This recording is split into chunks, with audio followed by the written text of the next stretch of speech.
बिहार के समस्तीपुर न्यायालय परिसर में हुई गोलीकांड का खुलासा हुआ है। इस मामले में समस्तीपुर की पुलिस ने 3 अपराधी को गिरफ्तार कर लिया है। इस वक्त की यह बड़ी खबर समस्तीपुर से सामने आ रही है, जहां समस्तीपुर कोर्ट परिसर में इस वक्त समस्तीपुर के एसपी विनय तिवारी ने प्रेस कॉन्फ्रेंस कर इस पूरे घटनाक्रम का खुलासा किया है।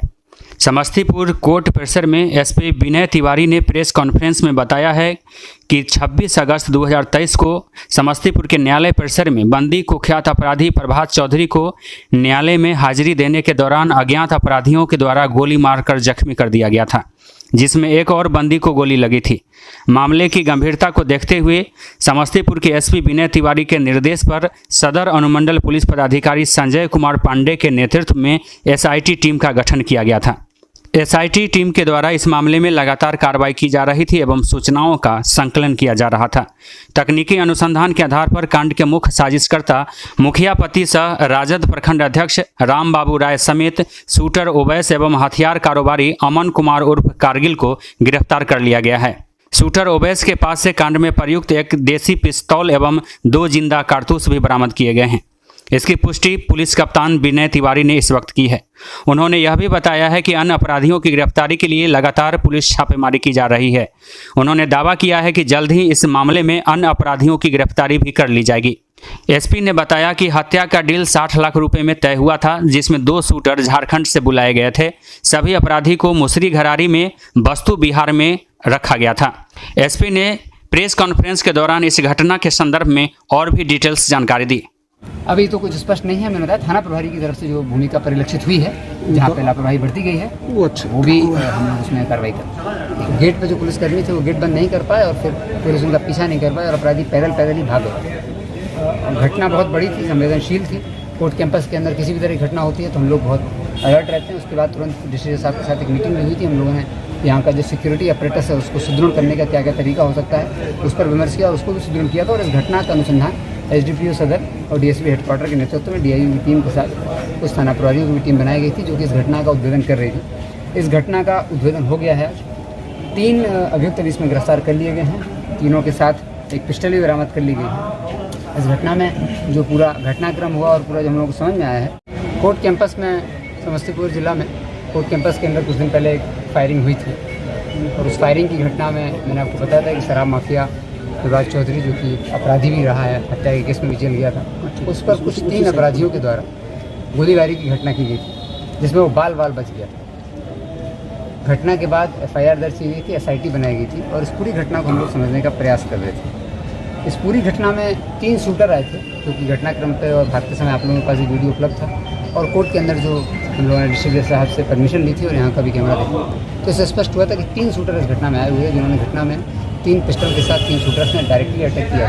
इनफैक्ट इस घटना के अगर हम लोग बैकग्राउंड में जाएं तो 2018-19 में रघुवर राय की हत्या हुई है। उस हत्या के बाद कल्याणपुर और चकमैसी का जो क्षेत्र है, उस पंचायत उस क्षेत्र में एक वैक्यूम आया था पावर का। उस वैक्यूम को कवर करने के लिए प्रभात चौधरी नाम का लड़का नया शराब माफिया बना और गैंग में आया और आपराधिक गिरोह उसने अपना बनाया। उसको लगातार एसटीएफ ने भी उस पर कार्रवाई की, हम लोगों ने भी कार्रवाई की। उसको पकड़े कुछ दिन पहले हम लोगों ने जेल भेजा। तो उसने अपना एक 10-15 लड़कों का एक गिरोह बना लिया था, जो कि आपराधिक घटनाओं को भी अंजाम देता था। एक मर्डर भी उसने कराया था शमशेर का, उसमें भी वो काफ़ी समय जेल में रहा 2018-19 में। वो जब जेल चला गया और पिछले 1.5 साल से रघुवर राय की हत्या होने के बाद 1.5 साल से जो पावर वैक्यूम था उसको भरने के लिए राम बाबू के साथी आगे आए। कार्रवाई हो रही होती तो शायद ये कोर्ट कैंपस में घटना नहीं होती। और जो राम बाबू राय के जो ऊपर जो सफ़ेद पोस्ट माफिया का जो ग्रुप होगा उसको हम लोग तलाशेंगे। इस पूरी घटना में हमारे town inspector, Karpoori Gram inspector SHO, Pusa SHO, Mukesh DIU से, सब इंस्पेक्टर मुकेश डीआईयू से, डीआईयू प्रभारी और डीआईयू से कांस्टेबल अरविंद, साथ ही एसएचओ ताजपुर, एसएचओ मुसरी घरारी और दल सिंह सराय एसएचओ अनिल, इन सब लोगों ने पिछले 4 दिन से रात दिन मेहनत की है और तीनों अभियुक्तों को मात्र 3 से 4 दिन के अंदर सारे अभियुक्तों को, तीनों में जो मेन अभियुक्तों को गिरफ्तार कर लिया गया। झारखंड के जो 2 शूटर हैं उनकी गिरफ्तारी के लिए अभी टीम निकली हुई है। शीघ्र ही उनकी भी गिरफ्तारी कर ली जाएगी। उस पूरे घटनाक्रम का खुलासा हो गया। 3 अपराधियों का जेल। इन लोगों ने 3 बार कम से कम कोर्ट में आए ये लोग और घटना करने का प्रयास किया। जुलाई माह से लेके 25 जुलाई से लेकर के 10 अगस्त तक ये लोग लगातार प्रयास, जब इसकी, चूँकि प्रभात चौधरी की पेशी कई केसेस में होनी थी, जब पेशी होती थी तो ये लोग आते थे, लेकिन ओवैस और टेनी मिल करके इस घटना को अंजाम नहीं दे पाए, लगातार फेल हो रहे थे। प्रभात चौधरी भी जब कोर्ट में आ रहा था तो उसके साथ हम लोग जो ऑब्जर्व कर रहे हैं कि 3-4 लड़के उसके जो मुलाकाती के नाम पर उसके साथी आ जाते थे और उसको घेर लेते थे। इन लोगों को भी अंदाज़ा था कि कहीं ना कहीं घटना होने वाली है, तो इस जब इनको स्पॉट करते थे कुछ लड़के, इस चक्कर में वो घटना नहीं कर पा रहे थे। तो बाद में जब ओवैश ने और टेनी ने इस घटना को करने से इनकार कर दिया कि वो नहीं कर पाएंगे। मास्टरमाइंड थे और जो धन वाला जो ग्रुप था, पैसे वाला समूह था, वो टॉप मोस्ट लेवल था। इस ग्रुप ने हथियार और पैसा उपलब्ध कराया था। दूसरे स्तर पर जो घटना हुई है उसमें पूरे घटनाक्रम की प्लानिंग हुई कि आखिर घटना को कैसे अंजाम दिया जाएगा।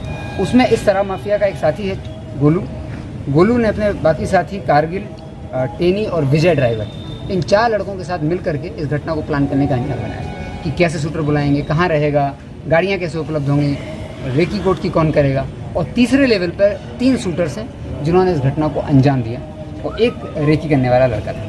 तो 3 शूटर्स में ओवैश नाम का लड़का था और 2 शूटर बाहर से इन्होंने झारखंड से बुलाए थे और एक रेकी करने वाला लड़का था। तो ये 3 लेवल की घटना थी। ये गाड़ियाँ बैठने जा रहा था, उस समय इन लोगों ने चौधरी को 3 तरफ से घेरा और गोली फायर करने का प्रयास किया। जो पहला शूटर था उसकी जो पिस्टल थी वो प्रभात चौधरी के सीने तक थी, लेकिन पहला शॉट उसका मिस हो गया, जिस वजह से जो हमारा हवलदार उनको पकड़ा हुआ था उस हवलदार ने तुरंत रस्सी डाउन की और प्रभात चौधरी को नीचे धकेल दिया। जैसे फिर जब दूसरे शूटर ने दूसरी गोली चलाई तो नीचे जाने की वजह से दूसरी गोली उसके पैर में लगी और तीसरी गोली एक और अभियुक्त था उसके हाथ में लगी। इतने में अफरा तफरी मच गई और जो हवलदार था उसने एक अपराधी को, जब हम लोगों ने पूरा वीडियो फुटेज देखा, पहले दिन कुछ लापरवाही सामने आई थी, लेकिन जब हम लोगों ने पूरा वीडियो फुटेज देखा तो स्पष्ट हुआ कि हमारे एक हवलदार ने, जो उनको लेके आ रहे थे, उन्होंने एक अपराधी के गले में रस्सी बांध भी दी थी। लेकिन चूँकि अफरा तफरी का माहौल था, काफ़ी देर तक उन्होंने प्रयास किया कि अपराधी पकड़ा जाए। कुछ शराब माफिया के इसका लिंकेज है झारखंड में, वहाँ झारखंड से इन लोगों ने 2 शूटरों को बुलाया और एक ओवैश को रखा और वो 2 शूटर आए। 26 तारीख को ये लोग समस्तीपुर आ जाते हैं। 26 तारीख को समस्तीपुर आने के बाद वास्तु विहार, मुसरी घरारी वास्तु विहार एक जगह है जहाँ पे एक पूरा कॉलोनी बनी हुई है, उसमें एक फ्लैट पर ये लोग उन अपराधियों को रुकवाते हैं। उस मालिक को ये लोग, जो फ्लैट का जो ओनर है, उसको भ्रमित कर देते हैं और गोलू उसको बताता है किसी और कार से लेना और वहाँ पे अपराधियों को रुकवा देता है। अपराधी वहाँ पर रुकते हैं। एक पिस्टल जो है ना रामबाबू राय ने ही उपलब्ध करा दी थी और हथियार 60 लाख रुपए की डीलिंग भी रामबाबू राय ने उपलब्ध करा दी। उस वास्तु विहार वाले फ्लैट पर 3 अपराधी आके रुकते हैं। वहाँ पर पूरी प्लानिंग होती है घटना की और घटना की प्लानिंग होने के बाद 3 अपराधी मिल करके इस कैंपस में आते हैं। सबसे पहले हम लोगों ने शूटर को उठाया था, उससे पूरी पूछताछ की, उसने सारा घटनाक्रम बताया, उससे सारे एविडेंसेस मिले, इनका जो टेक्निकल एनालिसिस है वो हुआ, उससे पूरी घटना स्पष्ट है। उसके बाद रामबाबू राय की भी कल गिरफ्तारी हुई और गिरफ्तारी के बाद फिर कारगिल की भी गिरफ्तारी हुई है। और इसमें जो रामबाबू राय के जो शराब माफिया के जो लिंकेजेस हैं, ग्रुप हैं, उन सब में भी एक अभियुक्त की भी गिरफ्तारी हुई, जिससे आज पूछताछ चल रही है, उसको कल जेल भेजा जाएगा। और भी जो अभियुक्त हैं उनकी गिरफ्तारी के लिए भी टीम प्रयासरत है। तो पूरी घटना स्पष्ट हो गई है। 2018-19 से घटना शुरू हुई थी, 3 लेवल की प्लानिंग थी और जिसने घटना की थी और जिसने घटना कराई थी मास्टरमाइंड वो हो गया। इस पूरी घटना में एक और बात सामने आई है, वो ये है कि रामबाबू राय पिछले 1.5 साल से शराब का वहाँ कारोबार कर रहे थे और प्रभात चौधरी का गैंग भी वहाँ कर रहा था। लेकिन इस गिरफ्तारी का जब दौर चालू हुआ और उद्भेदन का प्रक्रिया चालू हुई तो 3 स्टेट में हम लोगों ने रेड की है। करीब 30 से 40 संदिग्धों को भी उठाया गया था पिछले 4 दिन के अंदर, 3-4 दिन के अंदर ही, और अलग अलग संदिग्धों से पूछताछ हुई। 3 स्टेट में हमारी टीम, झारखंड, दिल्ली और बिहार, 3 स्टेट में टीम ने लगातार रेड की और रेड के बाद सफलता मिली है। 3 अभियुक्तों को गिरफ्तार किया गया है। जब इस घटना को पूरा समझा गया तो ये घटना जो है वो 3 डायमेंशंस पे हुई थी।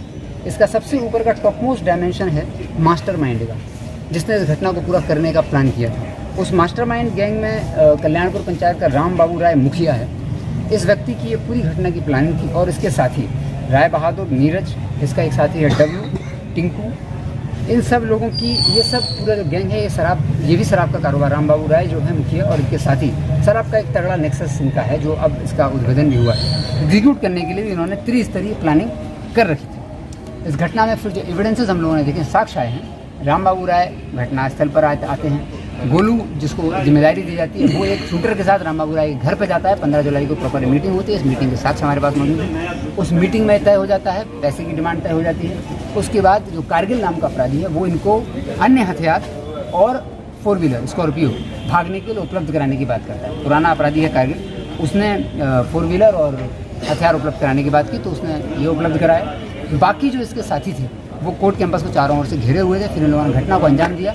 घटना को अंजाम देने का ये लोग पैदल भागे हैं। दोनों शूटर वास्तु विहार के अपना जो इनका प्लेस है वहाँ पहुँच जाते हैं और बाकी जो लोकल टीम है वो स्कॉर्पियो गाड़ी पकड़ के अपने घर पहुंचती है और सामने ये लोग अपना जिला छोड़ करके अपने अपने भागने की जगह पहुंच जाते हैं। ठेकेदारी तो ये सामने से दिखाते थे, लेकिन असलियत में ये लोग शराब कारोबारी थे और शराब का भी इन लोगों ने कारोबार चालू किया और अपने आप को एक धन बल का इन्होंने अच्छा इकट्ठा कर लिया। और ये लोग उस पूरे क्षेत्र में अपना प्रभाव बनाए हुए थे कि कोई भी शराब की गाड़ी उतरेगी या किसी तरह का अवैध काम होगा, आपराधिक काम होगा तो इनके संरक्षण में ही होगा। ये जानकारी हम लोगों को इस पूरी घटना के उद्भेदन के दौरान हुई। तो जब इन लोगों को ये पिछले 1.5 साल से काफ़ी मजबूत हो गए थे, मजबूत होने के बाद इस घटना की प्लानिंग जो इन लोगों को क्यों करनी पड़ी, क्योंकि प्रभात चौधरी भी जेल में था, लेकिन वो जेल से ही अपना कुछ अवैध धंधा कराने का प्रयास कर रहा था।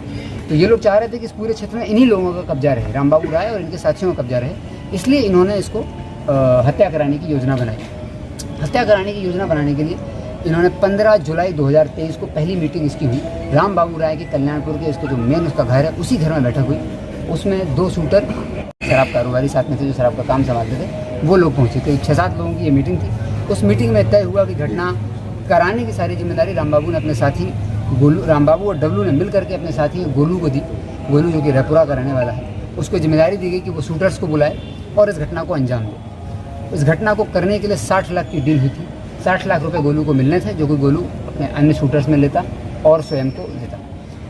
60 लाख की इस घटनाक्रम के बाद 15 जुलाई की बैठक जो उनकी हुई, उसके बाद गोलू ने प्लानिंग बनाना चालू किया। गोलू की जो प्लानिंग थी उसके अनुसार उसने पहले सोचा कि 60 लाख का सारा फायदा वही ले ले, और उसने अपना एक साथी जो कि उवैश बैनी थाना क्षेत्र का रहने वाला लड़का है, इन्होंने हम लोग अब सूचना मिली कि नगर थाना में भी कुछ धर्मपुर के अपराधी थे, उनसे भी इन लोगों ने संपर्क किया था जुलाई में, लेकिन वो इनका डील जो है वो फाइनल नहीं हो पाया। जब वो डील फाइनल नहीं हो पाया तो गोलू ने फिर अपने मोहल्ले के अपने बगल पड़ोसी गांव के उवैश से संपर्क किया। ये शराब माफिया संगठित होकर के कार्य कर रहा था। हम लोगों ने जब देखा तो कल्याणपुर और चकमेसी में रामबाबू राय के खिलाफ एक भी एफआईआर दर्ज नहीं है, लेकिन डब्लू के खिलाफ कुछ एफआईआर दर्ज हुई है, जिससे थाना प्रभारी का अपने क्षेत्र पर शराब माफियाओं के विरुद्ध जो नियंत्रण है वो कार्रवाई है उसमें कमी परिलक्षित हो रही है। इसको देखते हुए कल्याणपुर थानाध्यक्ष और चकमेसी थानाध्यक्ष को आज रात में ही निलंबित कर दिया जाएगा तत्काल प्रभाव से, और वहाँ पर नए थानेदार की पोस्टिंग होगी। साथ ही जो रामबाबू राय है, इसका अगला स्टेप क्या है, इसके ऊपर कौन है। सफ़ेद पोस्ट माफिया की भी हम लोगों को इसमें समझ में आ रहा है कि इसके ऊपर भी एक लेयर कोई होना चाहिए। तो वो 4th लेयर कौन है जो रामबाबू राय को संरक्षण दे रहा था। थाना का जो है थाना प्रभारी का हम लोगों को समझ में आया है कि एक उदासीनता बनी गई रामबाबू राय के प्रति, जबकि दूसरे ग्रोह पे वो कार्य कर रहा है, तो एक तरीके से एक ग्रोह को कार्रवाई की गई और दूसरे ग्रोह की तरफ कार्रवाई करने में उदासीनता बरती गई। इसलिए उनको SDPO सदर की रिपोर्ट आई है, उसकी रिपोर्ट के आधार पर हम लोग दोनों थाना प्रभारी को सस्पेंड कर रहे हैं। 11 बजे लोग कैंपस में आ गए थे। 1.5 घंटे तक इस कैंपस में लोग रहे। पेड़ के नीचे जहाँ पर पार्किंग होती है मोटरसाइकिल की, वहाँ पर तीनों अधिकारी अपराधी आ जाते हैं। हम लोग यहाँ पर CCTV फुटेज भी लगा हुआ है, तो CCTV फुटेज से भी पूरा घटनाक्रम स्पष्ट हुआ कि ये लोग वहाँ आकर के रेकी करते हैं, पूरा मूवमेंट समझते हैं। घटना करने के दिन भी इन लोगों ने त्रिस्तरीय घटना की योजना बनाई थी। सबसे पहली लेयर जो थी, सबसे निचली लेयर, वो थी 3 शूटर्स की, जो कि इस कैंपस में और जहाँ कैदी जा रहा है उसके आसपास ही थे। उसमें 3 शूटर थे और एक रेकी करने वाला ट्रेनी था। दूसरी लेयर थी गोलू की, जो कि कैंपस के गेट के बाहर खड़ा हुआ था अपने 2 साथियों के साथ। उसका काम था कि जैसे ही घटना होगी तुरंत वो भागेगा और मोटरसाइकिल और 4 व्हीलर का उसने इंतजाम कर रखा था भागने के लिए।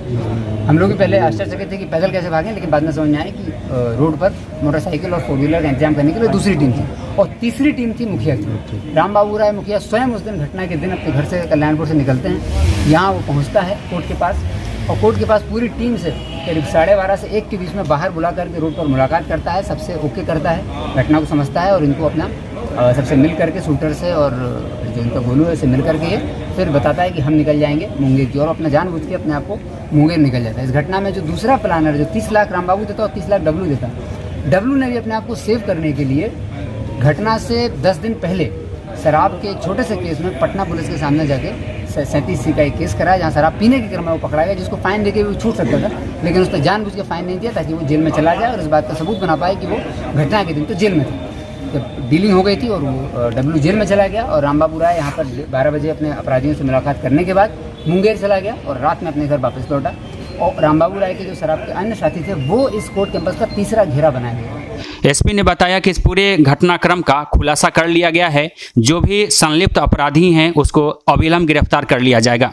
उन्होंने बताया कि 3 अपराधियों की गिरफ्तारी के बाद बाकी अन्य शामिल अपराधियों की गिरफ्तारी के लिए सख्ती बढ़ा दी गई है।